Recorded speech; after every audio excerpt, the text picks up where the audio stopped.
नमस्कार, आप देख रहे हैं डीडी न्यूज़। मैं हूं आपके साथ भावना नैयर। देश और दुनिया की बड़ी और अहम खबरों को लेकर हम हाजिर हैं। मेरे साथ हैं मेरे सहयोगी शरद मुदगल, जो आप तक सांकेतिक भाषा में खबरें प्रस्तुत करेंगे। शुरुआत करते हैं सुबह की सुर्खियों के साथ। संसद में बजट सत्र के दूसरे चरण का 7वां दिन। लोकसभा में आज जल शक्ति मंत्रालय की अनुदान मांगों पर चर्चा के बाद मतदान, तो वहीं राज्यसभा में वित्त मंत्री पेश करेंगी बैंकिंग कानून संशोधन विधेयक। पंजाब हरियाणा खनौरी बॉर्डर से हटाए गए प्रदर्शनकारी किसान, टेंट पर चले बुलडोजर, हिरासत में कई किसान नेता। बॉर्डर के आसपास इंटरनेट सेवा बंद। बीजेपी का आरोप, केजरीवाल के इशारे पर काम कर रही है पंजाब सरकार।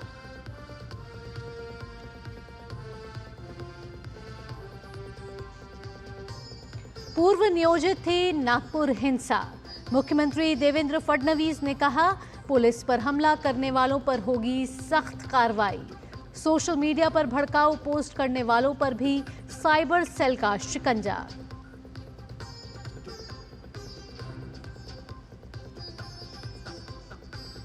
युद्ध विराम पर अमेरिकी राष्ट्रपति ट्रंप ने जेलेंस्की के साथ फोन पर हुई बातचीत को बताया बहुत अच्छा। कहा, हम सही रास्ते पर, जल्द जारी किया जाएगा एक और बयान।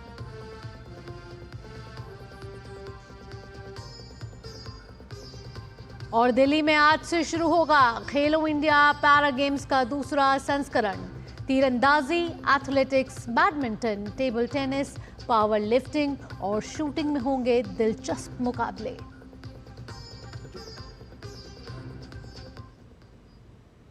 अब खबरें विस्तार से। संसद के बजट सत्र के दूसरे चरण का आज 7वां दिन है। लोकसभा में आज जल शक्ति मंत्रालय की अनुदान मांगों पर चर्चा होगी। चर्चा के बाद मंत्रालय के अनुदान मांगों पर भी मतदान होगा। लोकसभा में कृषि मंत्रालय की अनुदान मांगों पर भी चर्चा होगी। चर्चा के बाद अनुदान मांगों पर भी मतदान होगा। वहीं राज्यसभा की बात करें तो मंगलवार को शुरू हुई गृह मंत्रालय के कामकाज पर चर्चा आज भी जारी रहेगी। वित्त मंत्री निर्मला सीतारमण सदन में बैंकिंग कानून संशोधन विधेयक 2024 पेश करेंगे। इसके साथ ही दोनों ही सदनों में अन्य विधायी कामकाज के साथ साथ प्रश्नकाल के दौरान विभिन्न मंत्रालयों से जुड़े अहम प्रश्न भी पूछे जाएंगे। दोनों सदनों में विभिन्न मंत्रालयों के आवंटित बजट पर चर्चा होनी सूचीबद्ध है। लोकसभा और राज्यसभा में विभिन्न मंत्रालयों के कामकाज और उनकी मांगों पर भी चर्चा की जाएगी। पंजाब पुलिस ने 1 साल से अधिक समय से डेरा डाले किसानों को शंभू और खनौरी सीमा पर स्थित धरना स्थलों से हटा दिया है। इनसे पहले पुलिस ने किसान नेता सरवन सिंह पंधेर और जगजीत सिंह डलेवाल सहित कई किसान नेताओं को केंद्रीय प्रतिनिधिमंडल के साथ बैठक के बाद लौटते समय मोहाली में हिरासत में ले लिया था। पुलिस सूत्रों ने कल देर रात बताया कि अस्थायी ढांचों और मंचों को हटाने और साथ ही किसानों द्वारा खड़ी ट्रॉलियों और अन्य वाहनों को हटाने के बाद प्रदर्शन स्थल को खाली करा दिया गया है। यह पूछे जाने पर कि बाधित सड़कों पर यातायात कब बहाल होगा, एक वरिष्ठ पुलिस अधिकारी ने कहा कि पंजाब की तरफ की सड़क खाली होने के बाद यातायात की बहाली इस बात पर निर्भर करेगी कि हरियाणा सरकार अवरोधक कब हटाती है। संयुक्त किसान मोर्चा, गैर राजनीतिक और किसान मजदूर मोर्चा के नेतृत्व में प्रदर्शनकारी किसान दिल्ली कूच करने से रोके जाने के बाद पिछले साल 13 फरवरी से पंजाब और हरियाणा के बीच शंभू और खनौरी सीमा पर डेरा डाले हुए थे।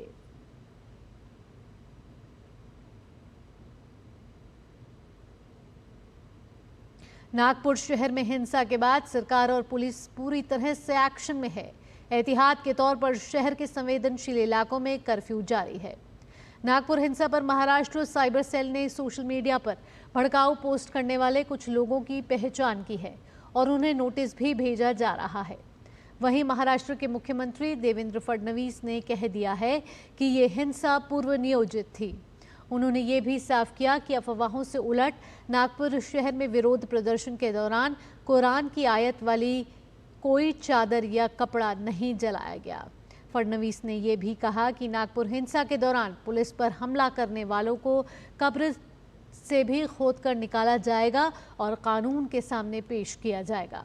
दरअसल हिंसा के दौरान दंगाइयों ने एक महिला कांस्टेबल से अभद्र व्यवहार किया। हिमाचल प्रदेश की सरकार ने राज्य विद्युत निगम के मृतक इंजीनियर विमल नेगी के परिजनों के आरोप के बाद HPPCL के निदेशक को निलंबित कर दिया है। साथ ही नेगी की रहस्यमयी मौत की उच्च स्तरीय जांच के आदेश भी दे दिए गए हैं। अतिरिक्त मुख्य सचिव ACS रैंक के अधिकारी की अगुवाई में ये जांच शुरू हुई है।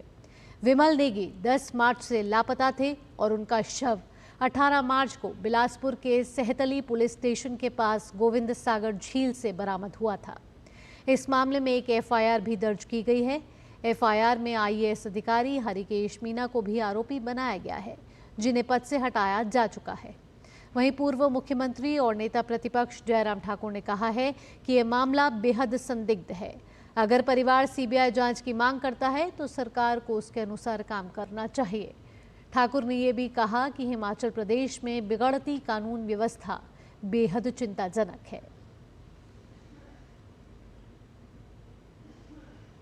अंतर्राष्ट्रीय खबरों में अमेरिका के राष्ट्रपति डोनाल्ड ट्रंप ने यूक्रेन के अपने समकक्ष वोलोदिमीर ज़ेलेंस्की को सुझाव दिया है कि अमेरिका को यूक्रेन के अहम ऊर्जा संयंत्रों की सुरक्षा सुनिश्चित करने के लिए उनका स्वामित्व अपने हाथ में ले लेना चाहिए।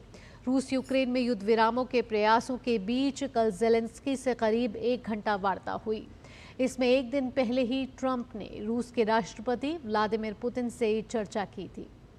सोशल मीडिया पर एक पोस्ट में ट्रंप ने कहा कि उन्होंने रूस और यूक्रेन के अनुरोधों और आवश्यकताओं के अनुसार बातचीत की।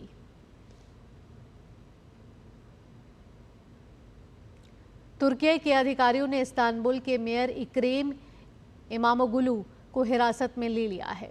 ये कार्रवाई इमामोगुलू के राष्ट्रपति पद के उम्मीदवार के तौर पर चुने जाने से कुछ ही दिन पहले की गई है। तुर्की के रिपब्लिकन पीपल्स पार्टी के इक्रेम को राष्ट्रपति रेसेप तैयप अर्दोगान के सबसे मजबूत राजनीतिक प्रतिद्वंद्वियों में से एक माना जाता है।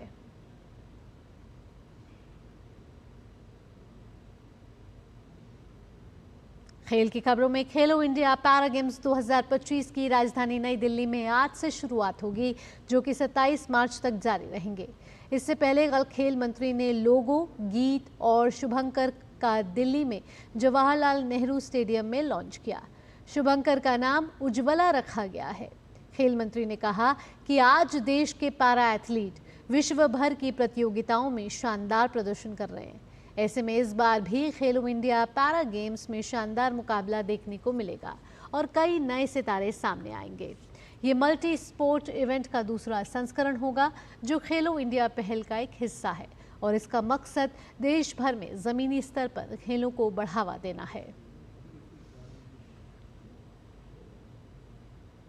प्रसार भारती के CEO गौरव द्विवेदी की मौजूदगी में भारत के लोक सेवा प्रसारक यानी कि प्रसार भारती और जर्मनी की फुटबॉल लीग DFB पोकाल के बीच करारनामा हुआ है। इसके तहत फुटबॉल लीग DFB पोकाल के पुराने मैचों को दिखाने के साथ ही इस लीग के होने वाले 2 सेमीफाइनल और फाइनल मैच का DD स्पोर्ट्स पर सीधा प्रसारण किया जाएगा। फुटबॉल लीग DFB पोकाल के साथ में आज प्रसार भारती का एक करारनामा हुआ और इसके तहत जो उनके पुराने सीजन्स के जो कार्यक्रम हुए हैं, जो मैचेस हुए हैं, उनकी हाइलाइट्स हम दिखाएंगे अपने दर्शकों को। और साथ ही साथ जो इस सीज़न के जो कार्यक्रम हैं, जिसमें कि उनके लीग मैचेस के बाद जो 2 सेमीफाइनल्स होने वाले हैं और जो फाइनल मैच होगा, उसका हम सीधा प्रसारण DD स्पोर्ट्स पर करेंगे और हमारी जो OTT की ऐप है वेव्स, उस पर भी इसका प्रसारण सजीव किया जाएगा। साथ ही साथ आने वाले महीनों में DFB द्वारा विभिन्न राज्य सरकारों के साथ में मिलकर के कुछ नए खिलाड़ियों को चिन्हित करने का एक कार्यक्रम किया जा रहा है और ऐसे करीब 20 खिलाड़ियों को फिर वो अपने खर्चे पर लेकर के जर्मनी जाएंगे, जहां उन बच्चों को ट्रेनिंग होगी, जहां उन बच्चों को वहां के मैचेस में खेलने का अवसर मिलेगा। तो मुझे विश्वास है कि दोनों दृष्टियों से ये हमारे लिए बहुत एक अच्छी बात रहेगी। एक तो हमारे जो दर्शक हैं भारत भर में जो फुटबॉल में रुचि रखते हैं, उनको अच्छी क्वालिटी के मैचेस देखने को मिलेंगे और साथ ही साथ जो हमारे बच्चे हैं जिनका कि फ़ुटबॉल में रुचि है, उनको ट्रेनिंग के लिए और आगे बढ़ने के लिए फुटबॉल को एज अ करियर चाहे कहें या एक पैशन के तौर पर लेने के लिए उनको उसमें प्रोत्साहन भी मिलेगा। इसके साथ ही इस विशेष बुलेटिन में इतना ही। मुझे और मेरे सहयोगी शरद मुदगल को दीजिए अनुमति। नमस्कार।